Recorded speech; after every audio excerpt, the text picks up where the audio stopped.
Hello, everyone. My name is Dr. David Ajibade, and welcome to Your Health in Your Hands.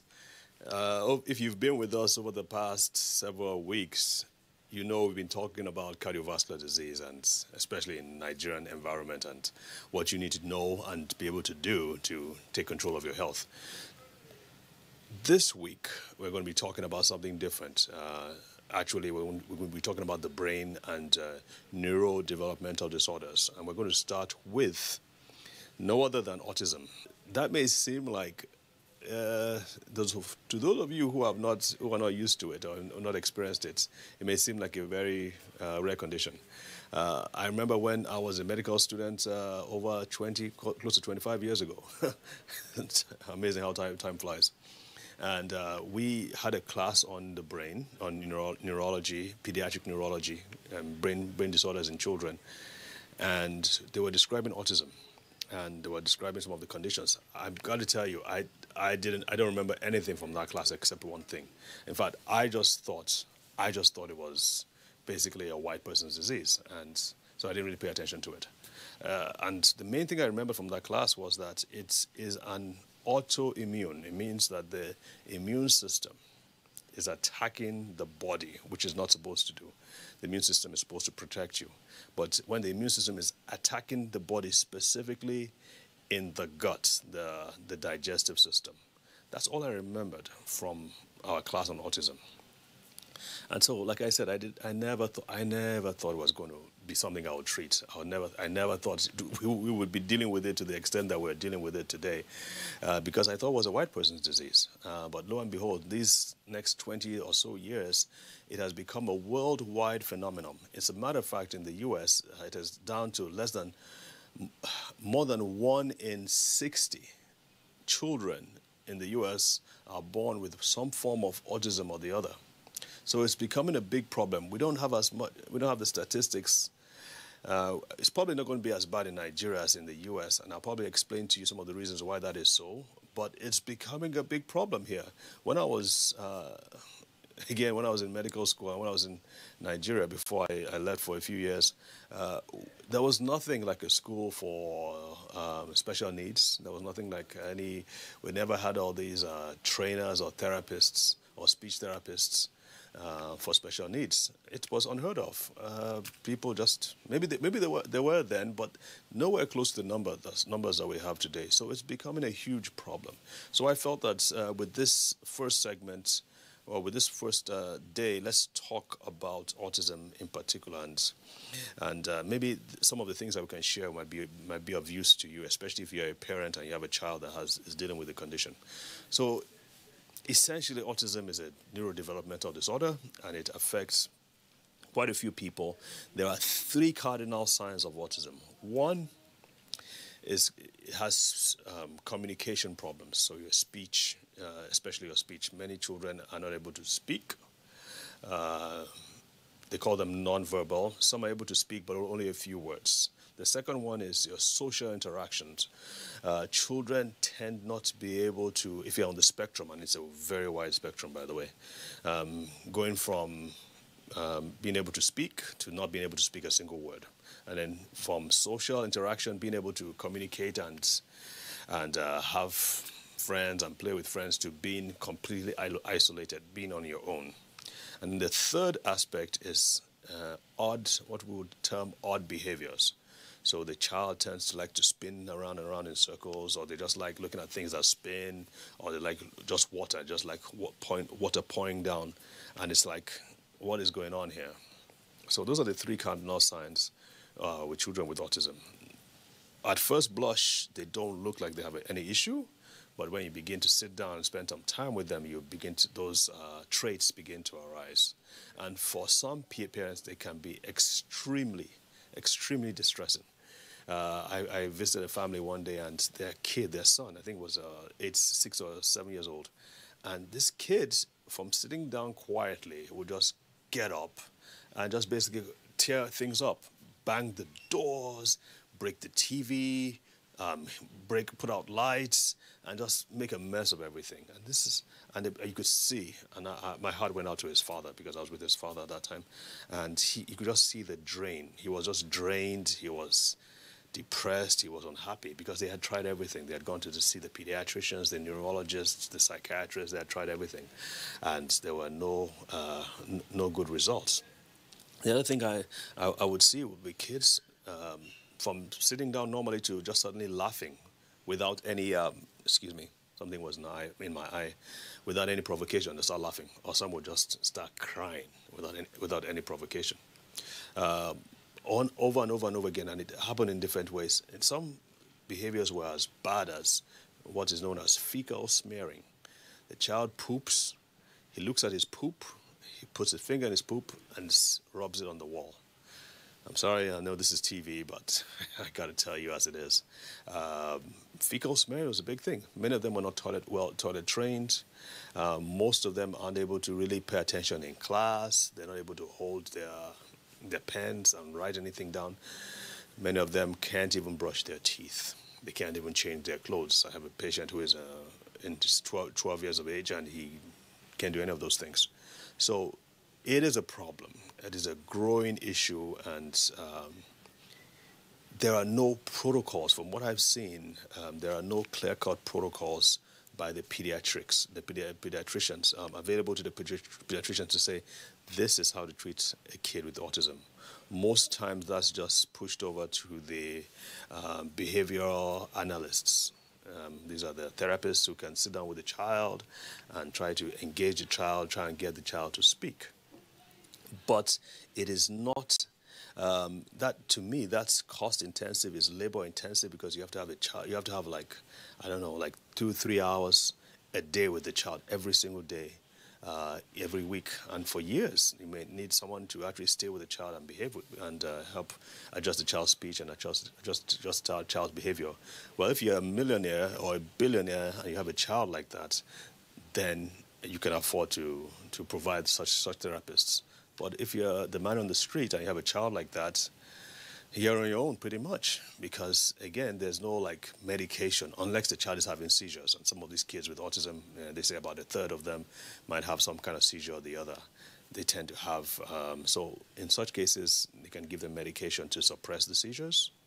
But in terms of getting that kid to speak and act normally and be involved in school, there aren't really any that I know of. There aren't really things that can be done for that in that regard.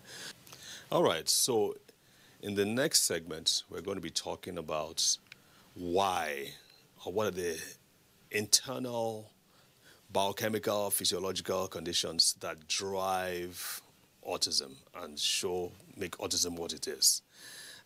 So if you stay tuned, we will be right back and we will get right into it. See you soon.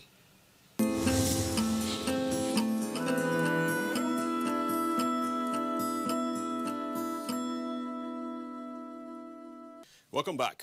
We're talking about autism, one of the neurodevelopmental disorders, and we're going to delve a little bit deeper into some of the things that cause autism and how we can address it.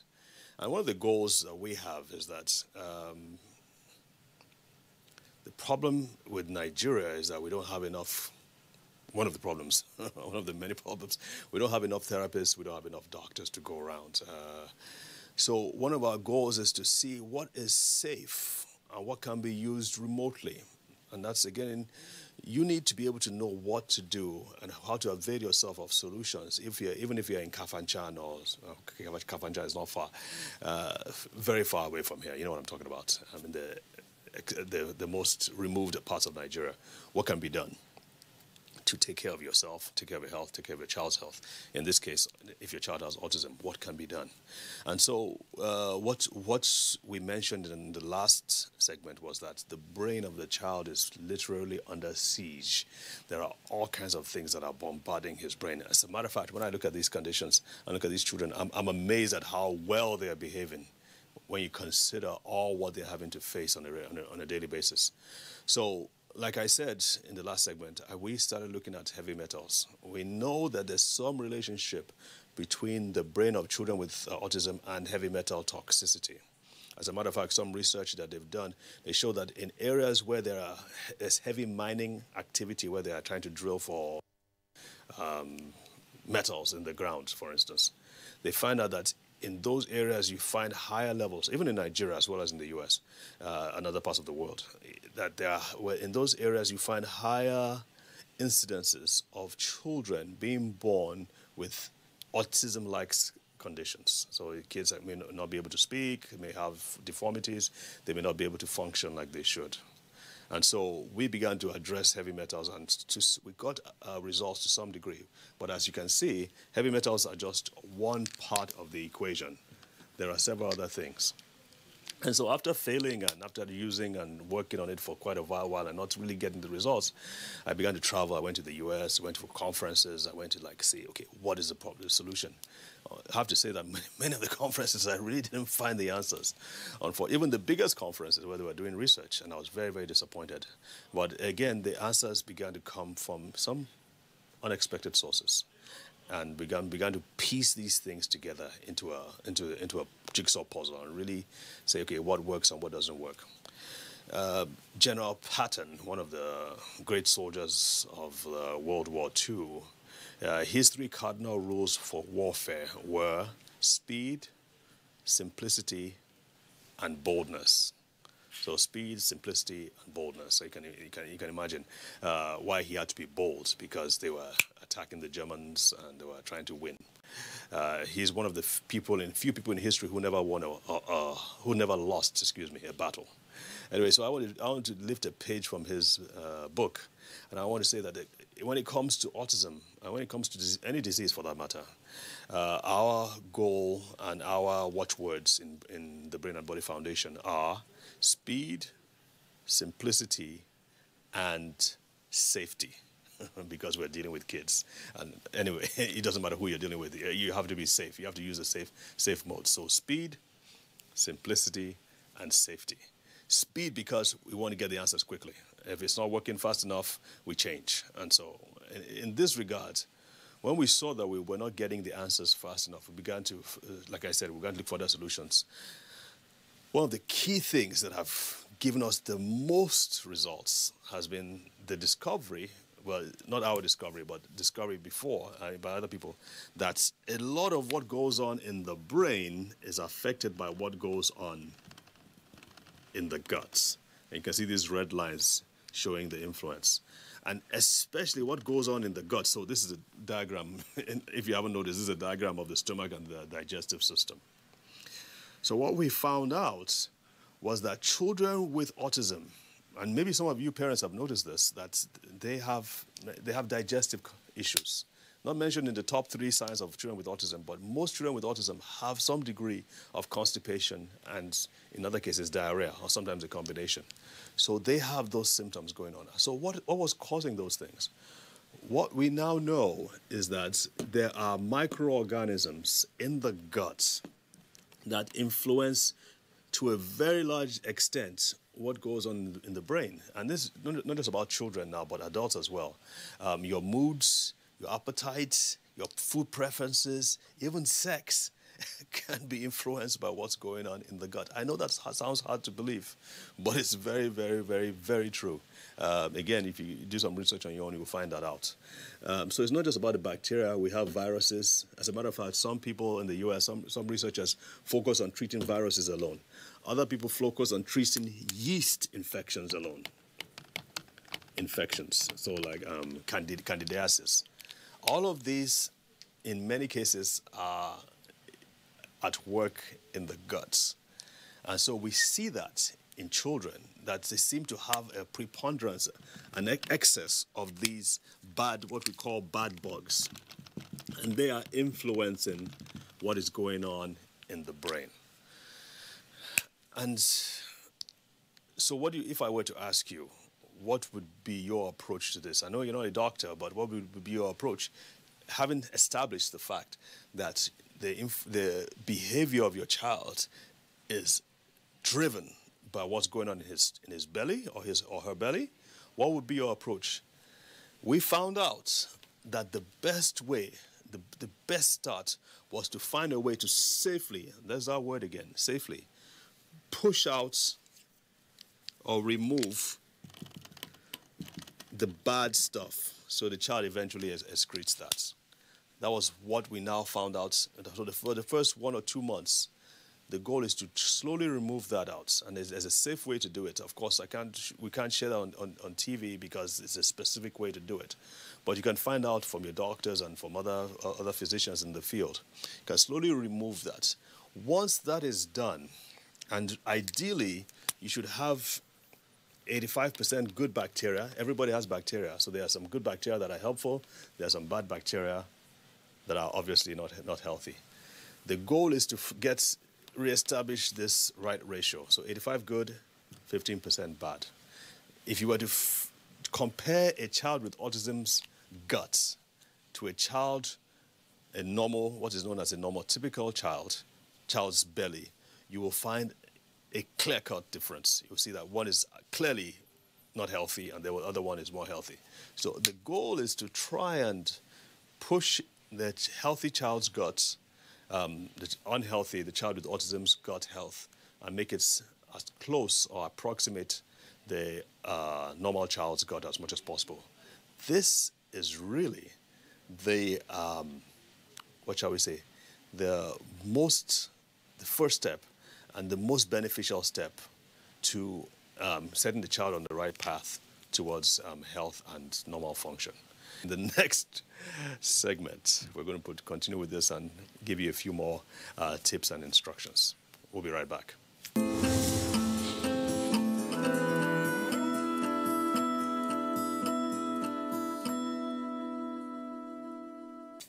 Welcome back. If you're just joining us, we are talking about autism in the series, Your Health in Your Hands. So we kind of established that the first thing you want to do is to try and get the stuff out of your guts. Now, you don't go crazy on me, because it's not just a question of just flushing your child's insides, because the healthy bacteria have to be there as well. So you don't want to just get rid of everything. And so there are certain supplements, there are certain approaches that can help to reestablish the what is known as the gut flora, the gut environment. So you need things like enzymes, probiotics, and other things that can help to reestablish a good, healthy gut environment. Some children simply lack the enzymes to digest food particles. And so sometimes that food particles can get into the blood, those undigested food particles can actually get into the bloodstream and actually go to the brain. Now, there's supposed to be a barrier here, but this barrier doesn't always work. It's called the blood-brain barrier, BBB. But from what we've seen, there can be a lot of the continual damage as a result of all these chemicals and these bugs. By the way, bugs and viruses and bacteria also secrete some really bad toxins, so they can get into the blood and actually affect the brain. The BBB doesn't work as well. So once we've established that, the next step is also to heal the guts. So there might be produce anti-inflammatories to heal the walls of the gut so that they're not leaking. There's a term called leaky guts.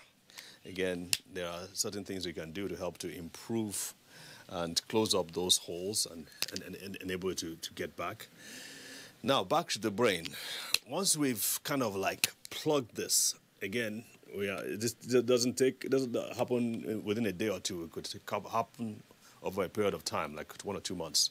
Once you've stopped these bad stuff from going up, the next thing that you can do, there are things that can help to remove heavy metals. There are things that can help to remove chemicals. And of course, the immune system. There's what is known as neuroinflammation. If you followed our last talks, you remember we talked about inflammation can happen to the arteries and to the blood vessels. Well, inflammation can also happen to the brain. The brain doesn't have any pain receptors, but it certainly can be affected by neuroinflammation, which is really caused by the immune system. Remember, I talked about it earlier that in my class on autism when I was a medical student, the main thing we were told was that autism is an autoimmune disorder. That in autism, the immune cells are attacking the body, especially attacking the gut and the brain. There are special agents that can also help to reduce the attack by this immune system and actually basically rein the immune system in so that it doesn't attack itself like it was doing before. Now, in some cases, the child may have seizures, and once those are diagnosed, the doctor, especially if you notice it's like, for instance, those seizures may not be this wild, aggressive seizures where the child is thrown on the floor and is foaming out of the mouth. They could just be subtle signs, like child will just go blank. Maybe he may be walking around or sitting down and just goes blank, just stares into space for a few minutes. That could be a seizure. So when you notice these things, be sure to go see the doctor because there are medications that can actually address seizures. So again, you've got to be patient. This doesn't happen all of a sudden. These are just some of the things that we found out that can help kids who are dealing with these major issues. Once you get rid of the parasites and the worms and the viruses that are causing this problem, you will be shocked at how quickly these children begin to behave. Like some of the things that I get back from parents is that, well, for the first time ever, he's sitting down through an entire class, or they go to church and the child is sitting down through the church service. Before, the child was all over the place, running up and down, Other times, the child is like one of the things they say is that the child is like he's coming out of a fog. For instance, he's just understanding what we're saying to him for the first time. We don't have to say the same thing over and over again to him. He's like he understands what we say when we say it once. Other children are always banging their heads against the walls. You find out that you remove this stuff, you don't see that head banging anymore. Fecal smearing. Some kids are not able to control their bladder. They just pee on themselves or they poop on themselves. You find that some of these things can actually be controlled and constrained once you begin to do the right thing and help these kids with autism.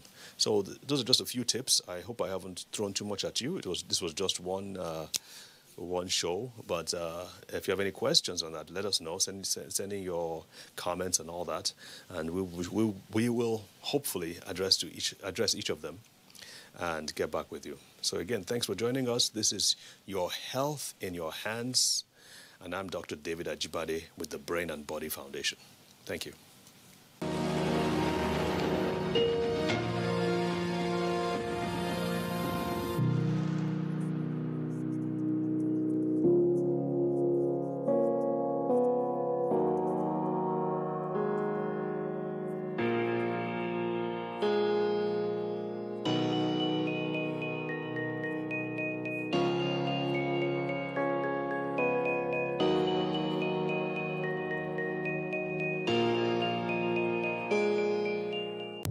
Information is power.